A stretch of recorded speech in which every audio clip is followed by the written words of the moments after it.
आतुर हुए, शंकर भगवान के सिर से एक पसीने की बूंद पृथ्वी पर गिर गई। गिरते से एक धधकता हुआ अंगारा, लाल धधकता हुआ अंगारा ग्रह एक पुत्र के रूप में जन्म ले लिया। पृथ्वी से हुआ, इसलिए मंगल कहला गया। धधकता हुआ।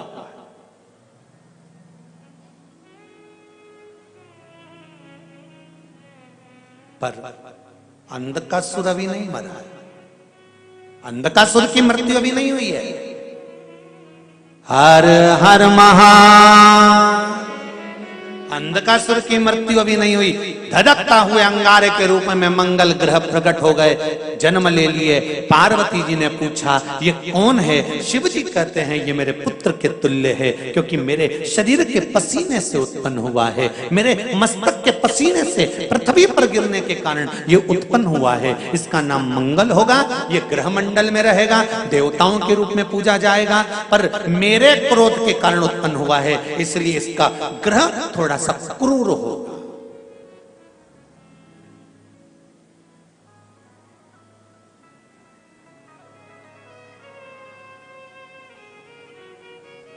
एक बात बहुत ध्यान से सुनिएगा। विवाह, शादी, संतान प्राप्ति, विवाह के बाद में विवाद या किसी नए कार्य के लिए आगे बढ़ रहे हैं और उसमें अड़चन आ रही है, तो एक बार किसी ज्योतिष आचार्य के पास जाकर पूछना, वो बता देगा या तो मंगल या शनि कुछ ना कुछ, कोई ना कोई क्रूर ग्रह तकलीफ दे रहा होगा। ज्योतिष आचार्य के पास जाएंगे, वो कहेगा।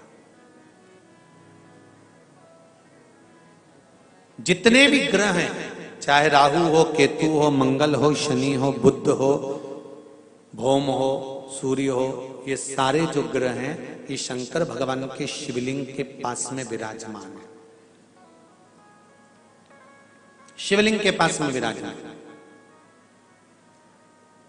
कभी मौका मिल जाए, विवाह शादी में देरी हो रही हो, या कोई नया कार्य चालू कर रहे हो उसमें देरी हो रही हो, या कोई सर्विस के लिए, नौकरी के लिए जा रहे हो और वो कार्य नहीं हो रहा हो, तो एक धतूरा, केवल एक धतूरा, उस धतूरे को फोड़कर उसके अंदर का फल निकालकर उस फल को शिवलिंग पर चढ़ाकर एक लोटा जल शंकर भगवान को समर्पित कर कर आइए। दिन होना चाहिए मंगलवार। कौन सा दिन होना चाहिए? जम के बोलो जरा, मंगलवार का समर्पित करो। उसके बाद में आप विवाह के लिए अगर समर्पित करे हैं तो विवाह में देरी नहीं होगी। व्यवसाय और व्यापार के लिए या नौकरी के लिए समर्पित करे हैं तो उसमें देरी नहीं होगी। एक विदल और उत्पल नाम के दो राक्षस थे, असुर। दोनों ने उपद्रव मचाया। एक बार विदल उत्पल माता पार्वती जी के पास में गए और जगत जननी जगदम्बा जी के स्वरूप को देखकर उनकी ओर आसक्त हो गए। मां को क्रोध आता है। माता पार्वती ने गणेश जी के हाथ से कुंदुक लिया। कुंदुक जानते हो? गणेश जी के हाथ में एक शस्त्र होता है एस जैसा, वो कुंदुक कहलाता है। कुंदुक को लिया और माता पार्वती ने उस कुंदुक को फेंककर विदल और उत्पल दोनों का संहार करा। भगवान के चरणों में जाकर वो कुंदुक गिरा। गिरते ही भगवान शंकर के चरणारविंद में कुंदुक से चोट पहुंची, जिससे उनके चरणारविंद से कुछ रक्त की बूंद निकली है। महाराज शिव जी का नाम कुंदकेश्वर हो गया है। महाराज क्या नाम पड़ गया? कुंदकेश्वर। रक्तांबर में शंकर को देखकर मां के नयन सृजल हो गए। मां के नयनों में जल आ गए।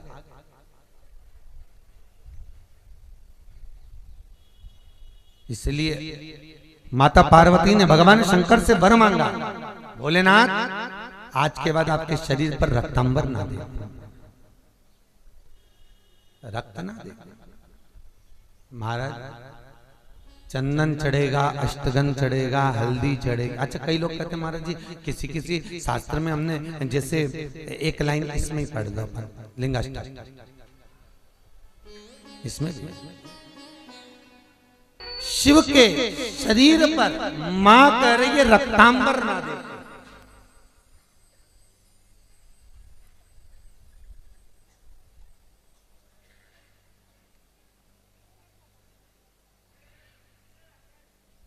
तो यहां कौमार खंड कर रहा है शिव महापुराण का, कौमार खंड और कौमार खंड का 22वां अध्याय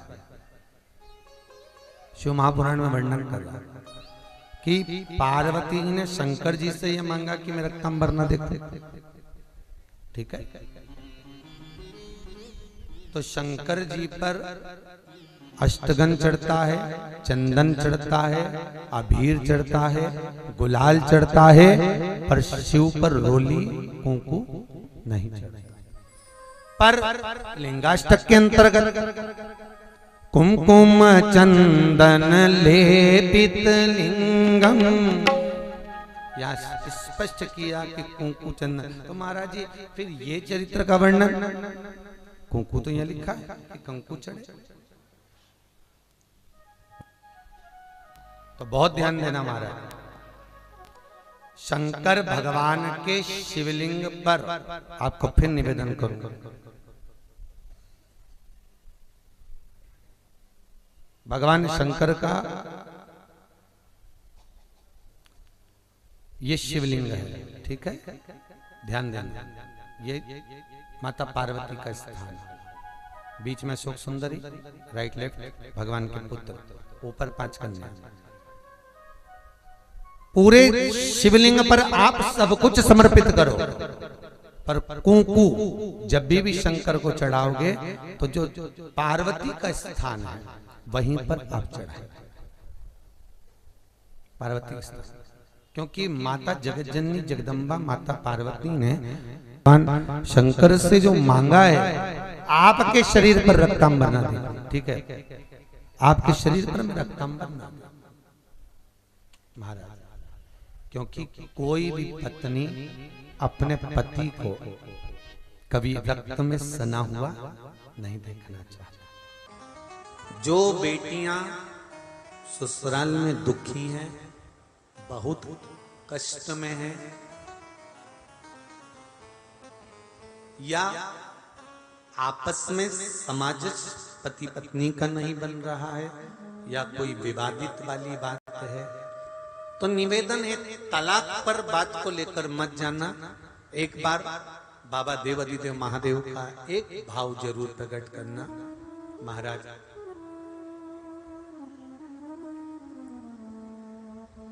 श्री अवधूतेश्वर महादेव का नाम लेकर, कौन से महादेव? अवधूतेश्वर महादेव का नाम लेकर थोड़ी सी मूंग, हरी जो मूंग होती है, उस मूंग को गला लीजिए पानी में। गलाने के बाद में उस मूंग को शिव मंदिर में ले जाकर भगवान जो नंदीश्वर विराजमान होते हैं वहां रखकर 7 बेलपत्र उस मूंग पर चढ़ा दीजिए। चढ़ाकर बेलपत्र मेरे देवाधिदेव महादेव को अवधूतेश्वर महादेव के नाम से समर्पित कर दीजिए। वो मूंग उठाकर गौशाला में या आपके रोड पर कोई नंदी दिख जाए या गौशाला में कोई नंदीश्वर हो तो उस नंदी को वो मूंग खिला दीजिए थोड़ी सी। 3 या 4 प्रदोष करोगे, तलाक तक बात नहीं पहुंचेगी, आपस में प्रेम बढ़ जाएगा, बेटी को सम्मान मिलना प्रारंभ हो जाएगा और टेंशन समाप्त हो, परिवार नहीं टूटेगा।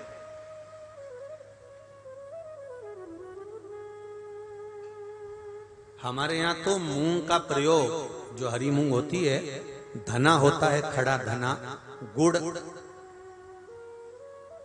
ये जब घर में मंगल विवाह होता है, शादी होती है या कोई अच्छा फंक्शन होता है तो उसमें इन चीजों की जरूरत होती है।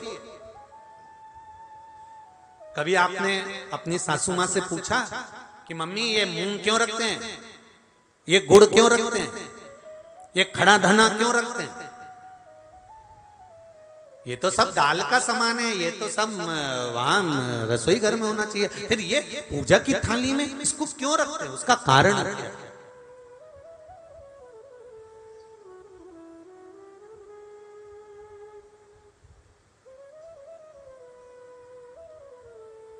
उसका कारण क्या है? कभी अपनी सासू मां से पूछना, तो सासू मां बताएगी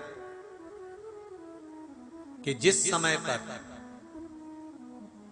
भगवान शिव, भगवान महेश और उमा का संबंध हुआ था,